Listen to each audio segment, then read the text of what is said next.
साथियों नमस्कार। मैं पप्पू कुमार। चूंकि मैं सिवली नेशनल पीजी कॉलेज का स्टूडेंट रहा हूं और वहां का छात्र संघ अध्यक्ष भी था, तो मेरा जो प्रिय विषय है वो मिलिट्री साइंस था। इसलिए अमेरिका, इजराइल, ईरान युद्ध को मैं अपने शब्दों में बयां करने से अपने आप को रोक नहीं पाता हूं। कुछ लोग मुझे फोन करके कहते हैं कि आप इंटरनेशनल स्तर की बातें कर रहे हैं। तो भाई, इंटरनेशनल स्तर की बात इंसान ही तो करता है, और कौन करता है? जो उसके बारे में पढ़ा लिखा रहता है, जानता है। तो इस तरह की बातें और कमेंट भी लोग करते हैं। खैर, उन पे मैं नहीं जाना चाहता हूं। एक बार पुनः ईरान, इजराइल, अमेरिका युद्ध पर मेरे अपने विचार। हाँ, इस युद्ध के रिजल्ट की बात को मैं कभी नहीं न करता हूं, न उसके बारे में मैं जानता हूं कि क्या होने वाला है। लेकिन जो युद्ध में स्ट्रेटजी होती है, मैं उस पर बात करता हूं, क्योंकि रणनीति ही किसी सेना को हराती है और किसी सेना को जिताती है। अब इस तरह की बातें करने वाले बच्चे टाइप के लोग हैं,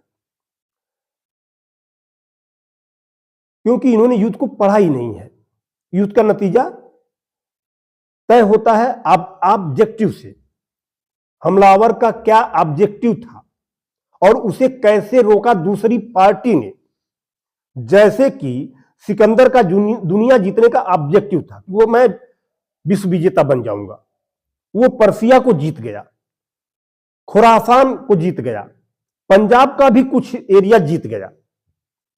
पोरस को हराकर वो पोरस को भी जीत गया, लेकिन नंदा एम्पायर तक नहीं पहुंच पाया, क्योंकि उसे खबर मिल गई थी कि नंदा एम्पायर के पास बड़ी हाथियों की सेना है, जिससे लड़ने की काबिलियत सिकंदर की सेना में नहीं है।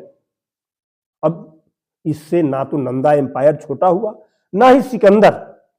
हो सकता है कि सिकंदर हमला करता और बहुत नुकसान पहुंचा देता धनानंद को, लेकिन उसमें अगर वो जीत नहीं पाता तो यह सिकंदर की हार मानी जाती, इसलिए वह युद्ध से बचकर निकल गया।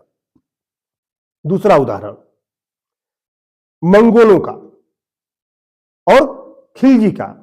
मंगोल बेहतरीन योद्धा थे, उन्होंने सब जीत लिया था दुनिया को, लेकिन खिलजी के खिलाफ कई बार उन्होंने सेनाएं भेजी और वो सेनाएं जीत नहीं सकी।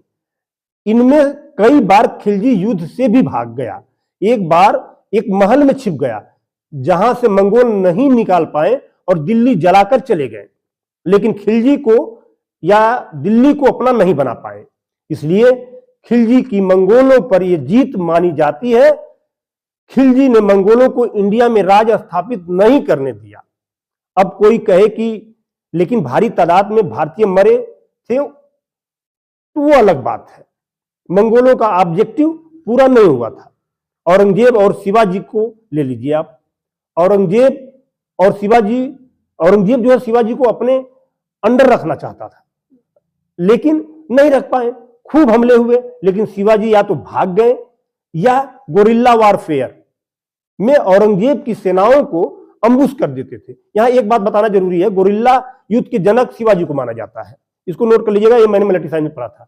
अब कोई कहे कि औरंगजेब ने पूरे देश पर राज किया, शिवाजी बस एक छोटे से राज्य के राजा थे, तो ऐसा ही है कि आप युद्ध के ऑब्जेक्टिव को नहीं देख रहे हैं। शिवाजी हो या खलजी हो, दोनों ही एक बहुत बड़ी ताकत के खिलाफ सरवाइव कर रहे थे, उनके खिलाफ रहकर, इसलिए दोनों महान बने। हिटलर का उदाहरण ले लीजिए। जितने लोग हिटलर ने जितने लोगों को हिटलर ने रूस में मारे, उतने कभी नहीं मरे होंगे, लेकिन हिटलर मॉस्को नहीं जीत पाया। खूब नुकसान हुआ रूसियों का, लेकिन वो सरवाइव कर गए। बाद में बेशक हिटलर भी मारा गया, लेकिन नहीं भी मारा गया होता तो रूस की स्टेलिनग्राद की जीत ही रहती। वियतनाम देख लीजिए आप, जितने लोग वियतनाम में मर गए, देश तबाह हो गया, लेकिन अमेरिका वियतनाम को अपना नहीं बना पाया। इसलिए वियतनाम को जीता बताता है इतिहास।